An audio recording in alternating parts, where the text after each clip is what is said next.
Hey y'all, welcome back to my channel, or welcome if this is your first time.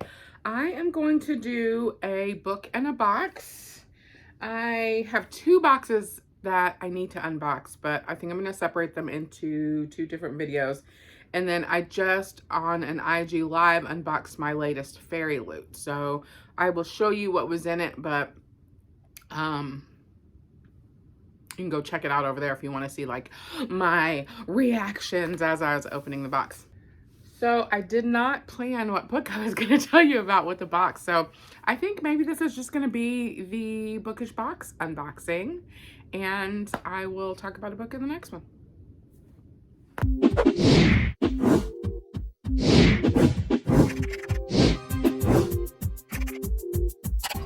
So I've been trying to do unboxings and a book review at the same time, but I'm already sitting here and I don't have a book that I recently read to tell you about that I haven't already told you about.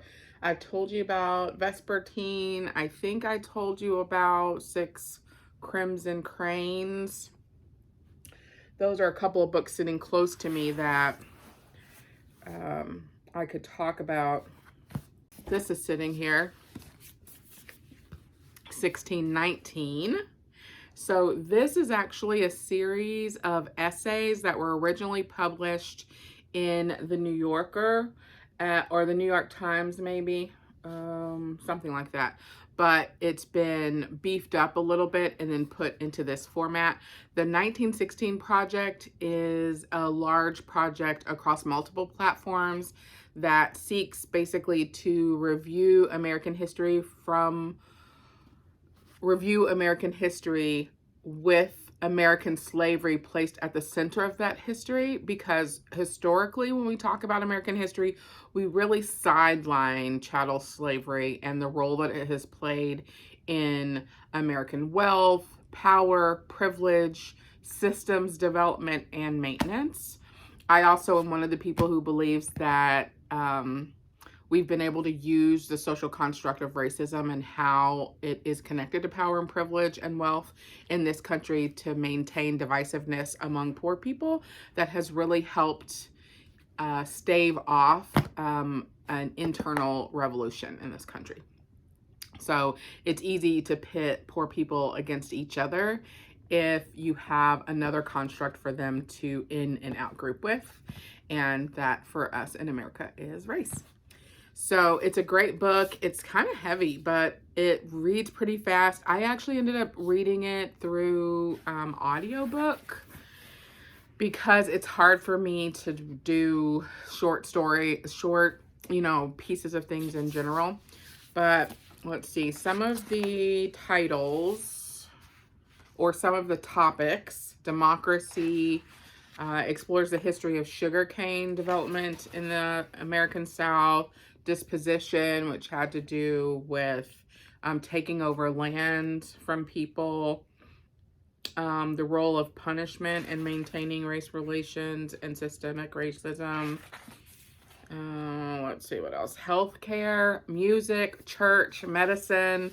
All of those are lead categories of topics that usually has a longer essay, a poem, and then some historical kind of like reference, like a something that happened, an event that happened. Some of the authors are Brian Stevenson, Linda Villarosa, Ibram Kendi, Dorothy Roberts. Nicole Hannah-Jones is the lead of the whole project. She started the whole shebang when she worked at the New York Times, or was it the New Yorker? I can't remember. One or the other. It must be the New York Times. I don't know. But you can find it in all, you can find something relevant in all formats. Yeah, it was the New York Times Magazine, so sorry about that. And there's also a children's book version called Born on the Water, which I have a copy of that, but where is it? I don't know. But the artwork is beautiful. And it really highlights this concept that American Blacks, the culture of American Blackness and African Americanness, was born as our ancestors were shipped from other places to the U.S., not the U.S. at the time. Which I love that. I love that, that idea. Anyways, that is the book, I guess, I'm going to tell you about as part of this video. So I'm going to unbox the Bookish box. I am no longer a rep. I'm a long-term subscriber. More accurately, I was a long-term subscriber for Bookish box. Years. I was a subscriber for years. Canceled my subscription and then renewed it a few months ago. I was a rep for the adult box for maybe 3 months, I think. Loved the box for adults as well, but rejoined as a subscriber for the YA box. The YA box, all of this stuff is fandom stuff, and then the adult box, it's lifestyle stuff. So this is the YA box. I literally just have the box cutter.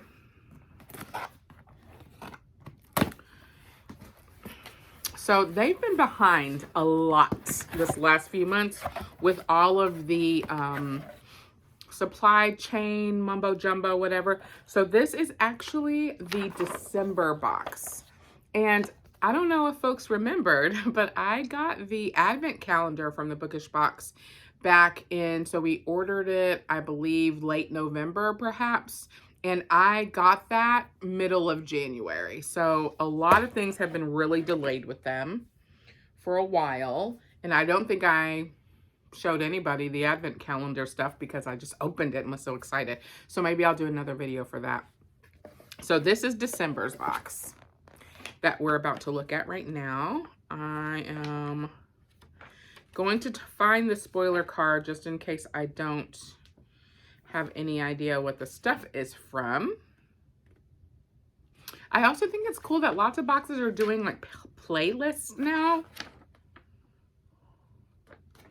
So there's the Spotify code in the little booklet where if you want to go and listen to a playlist that was inspired by the box items, that's pretty cool. All right. So the theme is beloved enemies, which I love a theme about enemies and love.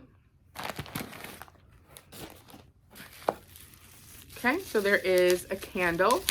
Very common inclusion in the box. Here are the Poppin' Pops. This is Aaron Warner, whoever that is.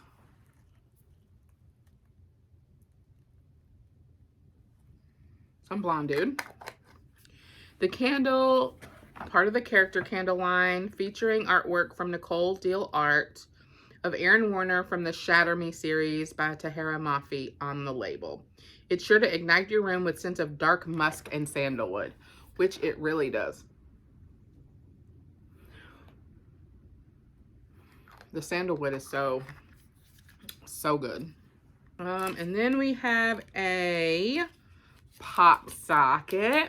I love pop sockets, even though I never really know what I'm going to do with them because I have a pop socket on my phone, which you can't see because that's how I'm recording this. Can't open this anyway, so it doesn't matter. Where's my thing? It's metal. Love that. And it says rattle the stars. Beautiful. Beautiful. One of our favorite quotes from Throne of Glass by Sarah J. Maas. This pop socket is perfect for keeping your phone or smaller e-readers propped up for those late night reads. I thought there was one more thing. Maybe not. Oh, the prints. Like the art prints. Love that. This is from the January spoiler. I don't know if this is from the January spoiler because that's what the information on the back is for. So I assume that this is a spoiler for a later book, not for this current one. The Blonde Boy again. Sticker. Knowledge always has the potential to be dangerous.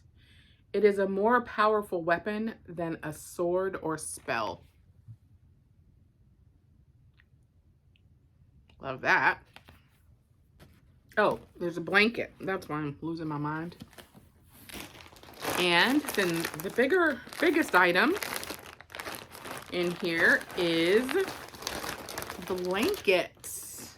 I can't scoot back anymore so that you can see it. I guess I'm really close to you today for some reason.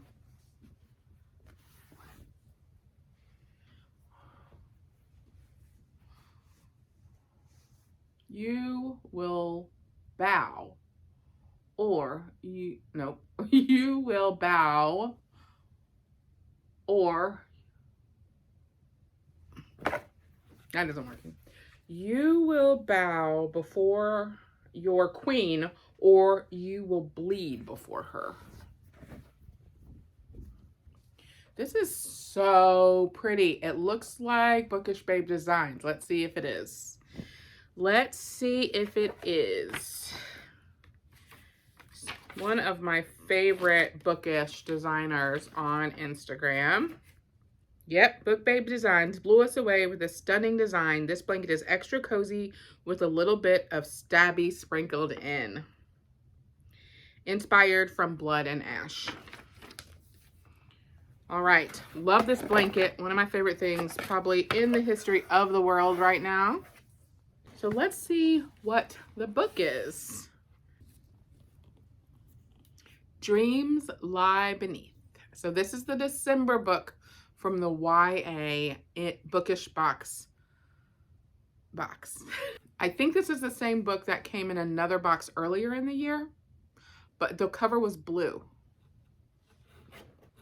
which means I probably put it up there on my new rainbow book stack. Does this look familiar to anyone? But look at the colors. So pretty. So pretty. Rebecca Ross is the author. Let's look in and see what the decoration... Ooh, look at this.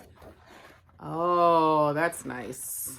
I'm going to say that this version wins. And then we have the inside. Wow, nice, nice, nice. Okay, so let's read what it's about, even though we may have read this before. The realm of Azanar has been cursed. Every new moon, magic flows from the nearby mountain and brings nightmares to life. Only magicians who serve as territory wardens stand between people and their worst dreams.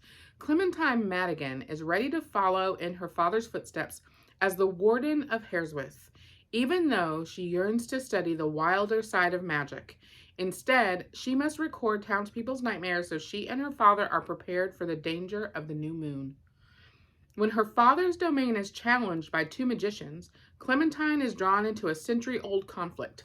She seeks revenge on one of the brothers who dueled with her father, but as she gets closer to the handsome young magician, secrets begin to rise. And Clementine, once keen on vengeance, must unite with her rival and face the realm's curse, which seems to be haunting her every turn. Rich and nuanced story about vengeance, family, and the captivating power of dreams. Yeah, definitely a repeat book, but this version is gorgeous. I love it. So I might use the other one as the reading copy and then pass it along if I like it. But I love this version of this book. Do you want to look at the cover again? Let's look at the cover again. I'm going to take this off, even though the alternative, so when you get a book like this, you can put it back on the book like this if you want. Okay, so this is the alternative. But this is naked.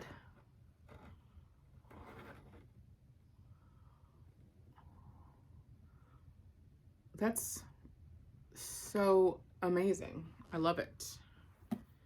The Deceiver. And you know I love a tarot theme too. And the Magician. That's gorgeous. That's gorgeous. That's gorgeous. Okay. That was it. Hopefully you enjoyed this video. Longer than I thought. I thought I was going to just breeze through this stupid thing. For December, the Bookish box. Catch you on the next one.